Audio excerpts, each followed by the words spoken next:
அலுவலகத்துல இன்னைக்கு பார்த்தீங்கன்னா, தங்கராஜ் என்ன பண்றாருன்னு பார்த்தீங்கன்னா, எல்லாரும் ஒண்ணா உட்காந்து பேசிட்டு இருக்காங்க. அப்ப வாடா சுரேஷு ட்ரிங்க்ஸ் சாப்பிடலாம் அப்படின்னு கூப்பிடுறாரு. அவரு இல்ல மாமா நீங்க சாப்பிட்டா போதும் எனக்கு வேணாம் இப்போதைக்கு அப்படின்றாரு.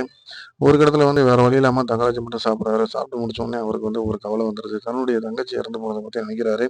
அதுக்கு முழுக்க முழுக்க பாக்கியராஜ் தான் காரணம் அப்படின்னு சொல்லிட்டு என்ன பண்றாருன்னா, பாக்கியராஜ்ட்ட பிரச்சனை பண்றாரு. உங்க அக்காவ நான் ஒரு நேரம் கை நீட்டி அடிச்சதுக்கே நீ அவ்வளோ கோவிக்கிறியா? என் தங்கச்சிய நான் பறி கொடுத்து நிக்கிறேனே எனக்கு இப்படி இருக்கும் அப்படின்னு சொல்லி சண்டை போடுறாரு. பாக்கியராஜ்னால ஒண்ணுமே பண்ண முடியல. ரொம்ப சைலண்டா இருக்காரு. அவங்க பக்கத்துல எல்லாருமே கூட இருக்கவங்க எல்லாருமே தடுத்து பார்க்குறாங்க. அந்த டைம் சுரேஷுக்கு ஒரு ஃபோன் கால் வந்துருது. அவர் தனியா ஒரு இடத்துல போய் பேசிக்கிட்டு இருக்காரு. இது எல்லாத்தையுமே பார்த்துட்டு மதி என்ன பண்றாங்கன்னு பார்த்தீங்கன்னா, அப்படியே நேரடியா நம்ம சுரேஷ்ட்ட "உங்க அண்ணன பத்தி எவ்வளோ தூரத்துக்கு இப்படி அசிங்கப்படுத்திட்டு இருக்காரு. நீங்க போய் என்னன்னு எதுவும் கேட்கக்கூடாதா?" அப்படின்றாங்க. இது இன்னைக்கு நேத்து நடக்கிறதுல கிட்டத்தட்ட எங்க மாமா கல்யாணம் பண்ணதுலேருந்து அந்த பிரச்சனை இருந்துட்டு தான் இருக்கு. என்ன பண்றது? அந்த சம்பவத்துக்கு அண்ணன் காரணம் இல்ல தான். இருந்தாலும் அதுல ஒரு பையன் புள்ளியா இருக்காருல்ல. அதனால அந்த பிரச்சனை வந்துட்டே இருக்கும். நான் இத பத்தியும் கேட்கறதே இல்ல. இன்னும் சொல்லப்போனா எங்க மாமாவுக்கு நான் எதிரா எதுவுமே பேசுனது இல்ல இப்ப வரைக்கும் அப்டின்றாரு. மதியம் அப்ப சொல்றாங்க, "அப்படிலாம் நீங்க சொல்லக்கூடாது. உங்க அண்ணன் நீங்க எப்பயுமே பக்கபலமா இருக்கணும். போய் நீங்க என்ன அப்படின்னு கேளுங்க" அப்படின்னாங்க. வேற வழி இல்லாம என்ன பண்றாருன்னா, பிரச்சனைய சமாளிக்கிறதுக்கு வராரு. வந்த இடத்துல கை ஓங்கி அடிக்க போற இடத்துல தடுத்துறாரு. "என்ன சுரேஷ் என்னடா இப்படி பண்ணிட்டு இருக்க?" அப்படிங்கிறாரு.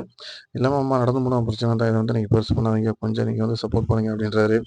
வேற வழி இல்லாம என்ன பண்றாருன்னா, சுரேஷ் பேச்ச கேட்டு சுரேஷ தனியா கூட்டு போயிறாரு. இதுதான் நைட் நடந்திருக்கு. மறுநாள் காலையில பார்த்தீங்கன்னா, எல்லாருமே ரொம்ப கவலையா இருக்காங்க. ஒரு ட்ரிப்புக்கு வந்திருக்காங்க. வந்த இடத்துல எல்லாருமே சந்தோஷமா இருக்கணும் அப்படின்னு தான் பாக்கியராஜ். அதே நேரத்துல மதியம் வந்திருக்காங்க. ஆனா நடந்தது எல்லாமே மாறி மாறி போயிருது. வந்த இடத்துல நம்ம தங்கராஜுக்கு அதாவது நான் வந்த இடத்துல பார்த்தீங்கன்னா, நம்ம பாக்கியராஜுக்கு ரொம்ப அவமானம் ஏற்பட்டிருக்குங்கிறது உண்ம. அவங்களால அந்த வலிய தாங்கிக்கிற முடியல. இது எல்லாத்தையுமே புரிஞ்சுட்டு மறுநாள் சத்தம் இல்லாம கிளம்பி போறதுக்கு ஒரு நாளைக்கு முன்னாடி அட்வான்ஸா கிளம்புறதுக்கு முயற்சி பண்றாங்க. அப்ப என்ன நடக்குது அப்படின்னு பார்த்தீங்கன்னா, தங்கராஜ் என்ன பண்றாங்க, நைட்டு நான் பிரச்சனை பண்ணேன் என்ன அப்படின்ற மாரி கேட்குறாரு. நைட்டு நீ ஒண்ணும் பிரச்சனைலாம் பண்ண கிடையாது அப்படின்ற மாரி சொல்லிர்றாங்க. ஏன்னா, அவர் போதையில பண்ண பிரச்சனைய வெளியில திரும்ப எடுத்து பேசணும்னா, அதுவும் ஒரு பிரச்சனையா வரும் அப்படின்னு சொல்லிட்டு, தங்கராஜோட ஒய்ஃப் அதெல்லாம் ஒண்ணும் இல்லங்க அப்படின்னு சொல்லி சமாளிச்சுறாங்க.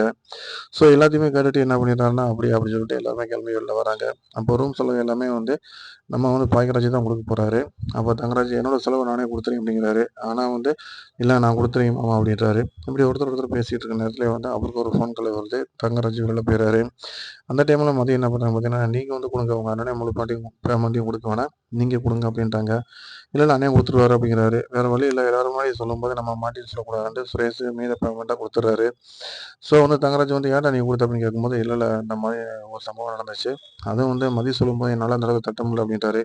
பொண்டாட்டி பேச்ச கேட்டுட்டு இப்படி ஆடாதடா! நம்ம வீட்ல ஒரு பாய்க்கராச்சு போகும்டா. நீ ஏன்டா இப்படி ஆடுற? அப்படிங்கிறாரு. இல்ல மாமா எல்லாரும் முன்னாடி சொல்லும்போது என்னால ஒண்ணும் பண்ண முடியாது அப்படிங்கிறாரு. இப்படி டூருக்கு வரும்போது நீ அவ கைக்குள்ள போய் மாட்டிக்கிட்டேடா. நான் அவள உன் கைக்குள்ள வச்சுக்கணும்னு நெனச்சேன். அப்படி தலைகீழா மாத்தி வச்சிருக்கியேடா அப்படின்றாரு. அப்படின்லாம் ஒண்ணும் இல்ல மாமா அப்படிங்கிறாரு. இப்படி அவங்களுக்குள்ள ஒரு சுவாரஸ்யமான விஷயங்கள் நிறையவே நடந்திருக்கு. இதுல மெயினா மதிக்கும் சுரேஷுக்கு ஒருத்தர் புரிஞ்சுக்கணும் வாய்ப்புகள் நெறைய கிடைச்சிருக்கு. இத அவங்க பயன்படுத்திக்குவாங்க அப்படின்னு பார்க்கலாம். தொடர்ந்து பாருங்க. லைக் பண்ணுங்க, ஷேர் பண்ணுங்க, சப்ஸ்கிரைப் பண்ணுங்க.